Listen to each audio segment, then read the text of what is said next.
The world of the box office. Three big films for your viewing pleasure this weekend.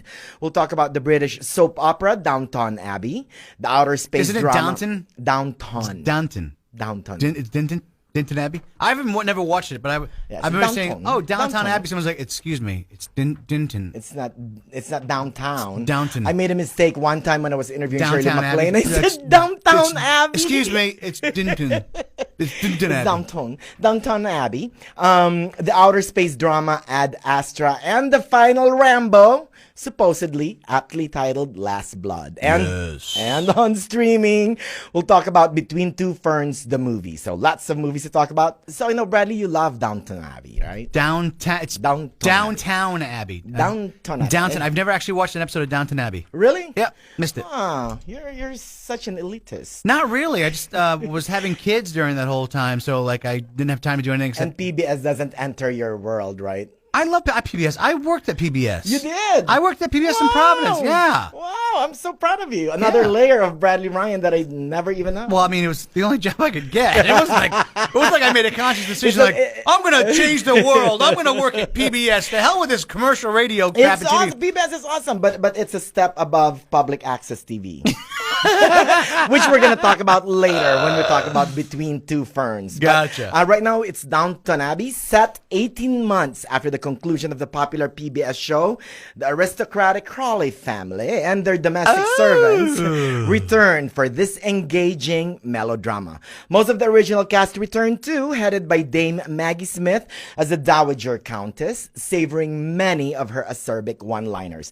Now, the original series began with a letter about relatives who died aboard the Titanic. That was in 1912. Fast forward to 1927, the Crawleys received another letter, this time from Buckingham Palace, announcing that the King and Queen are coming to visit, thus setting the stage for the amusing but a bit overstuffed movie. Series creator and scriptwriter Julianne Fellows adds subplots upon subplots like assassination attempts, inheritance drama, and servants in fighting. But to his credit, the script is tied up neatly in the end, and as a result, you really don't have to be a Downton Abbey fan to appreciate the story. But if you love the show, you will delight in the ably directed and beautifully shot British soap opera. And for that, Downton Abbey gets 3 out of 4.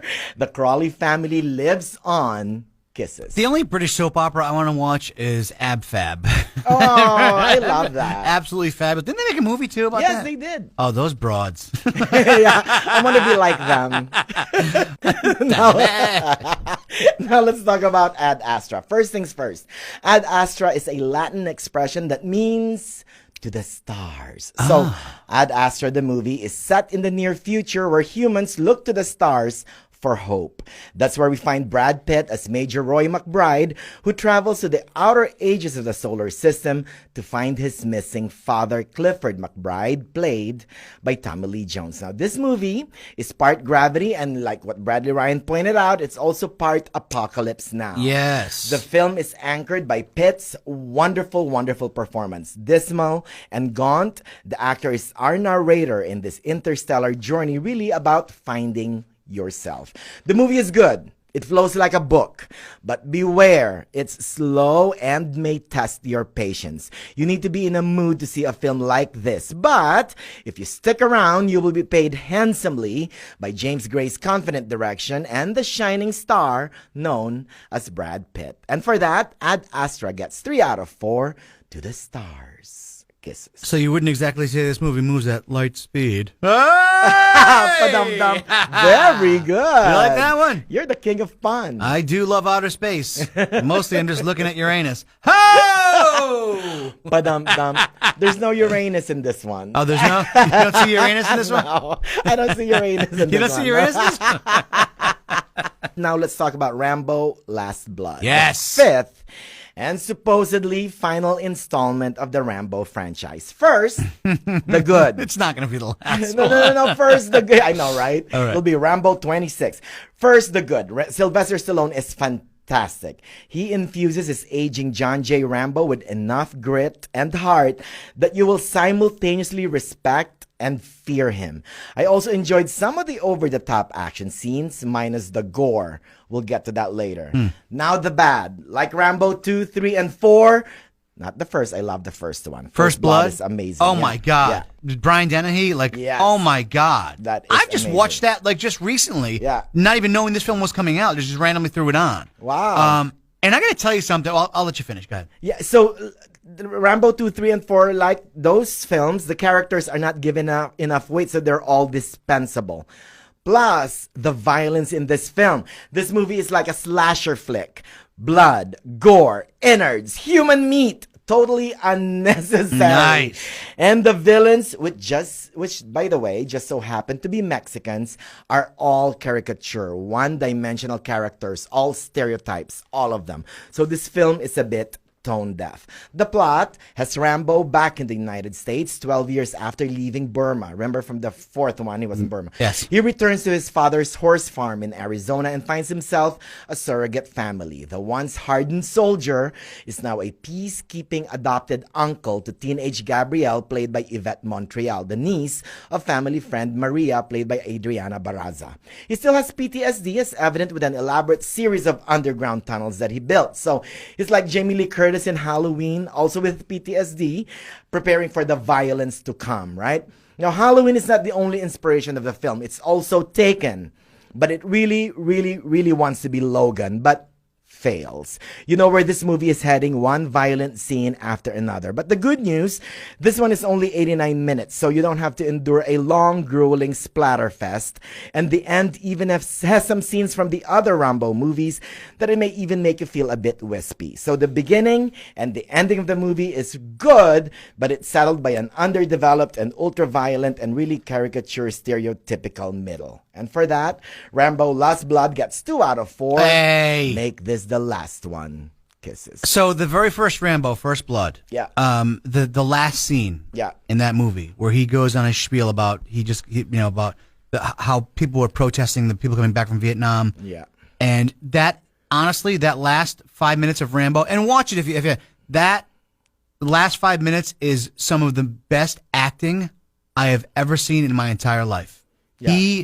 I was crying, and I cry every time I watch that. The way he describes what it's like for a soldier coming back from Vietnam and how they were treated and spit on and everything. Accurately. And it's incredible, and you will never look at Sylvester Stallone the same.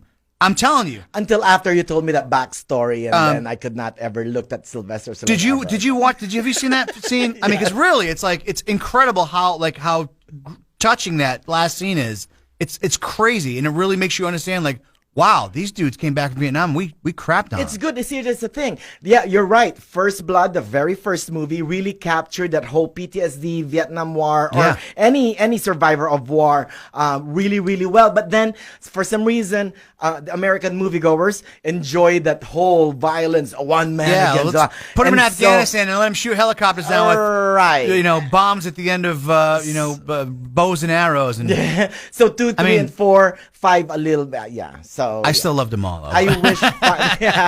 Now let's talk about Between Two Ferns, now streaming on Netflix. The actor, Zach Galifianakis, plays a wannabe talk show host also named Zach Galifianakis.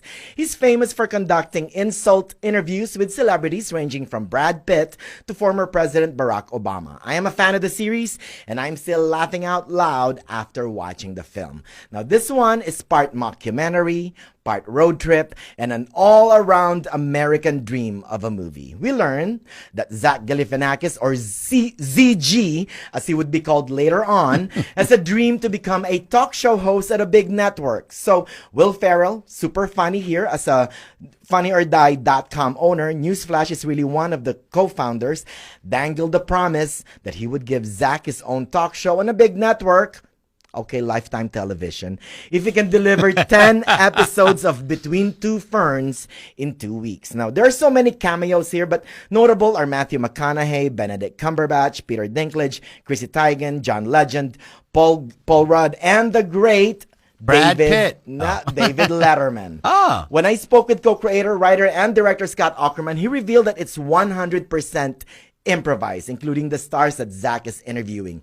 They give him like a little backstory of what they're going to be talking about, but then it's all improvised. So that makes it much more amazing. And among the supporting cast that I love, my favorite is Lauren Lapkus as Carol, Zach's producer and right-hand woman. Now, I also love how this film simultaneously pokes fun and embraces the culture of public access television, just like Wayne's World before it, or apparently Bradley Ryan before it. The Tom Green Show. The Tom Green Show, very that good. That started out on Canada. public access. Yeah. Yep. So funny with enough sardonic wit. I enjoyed Between Two Ferns, the movie, and I'm giving it 3 out of 4. The ferns are alive. Kisses. I wasn't on public PBS. I worked at PBS. I did. I worked at public. I was a cameraman and a floor director for PBS in Providence. Yes. Fancy. And I used to love we would tape the show and then I would go home and I'd like race home because it aired an hour later, and I would watch my name go up the screen at the end. I'd be like, oh yeah, I'd be so excited to see my name go up. That was kind of stupid, funny. but yeah, not really. I mean, it was cool for me then, but well, it's time to go. Already? Yes. Okay, let's recap. Yes. Both Downton Abbey and Ad Astra are worth your time and money. Both received 3 kisses. And sorry, Rambo is worth your time. I only gave it and 2 out of 4. If you're like Bradley Ryan who loves the Rambo franchise, then by all means watch it. And on streaming, where you can stream on Netflix now, I love Between Two Ferns, the movie with Zach Galifianakis as an insult interviewer talking to all the stars, and it's funny. So there you have it. And also, by the way, keep on watching NBC Palm Springs. Tonight, about 5, 6 at night, we will be releasing the commercial for our big new movie giveaway, and you just have to tune in to find out. Also, follow me on Facebook, Manny the Movie Guy, and I'll also post it there. All right. Ladies and gentlemen, if you have plans this weekend and you're going to head out and treat your body like a rental car. Or a dumpster. What was that one? I don't know.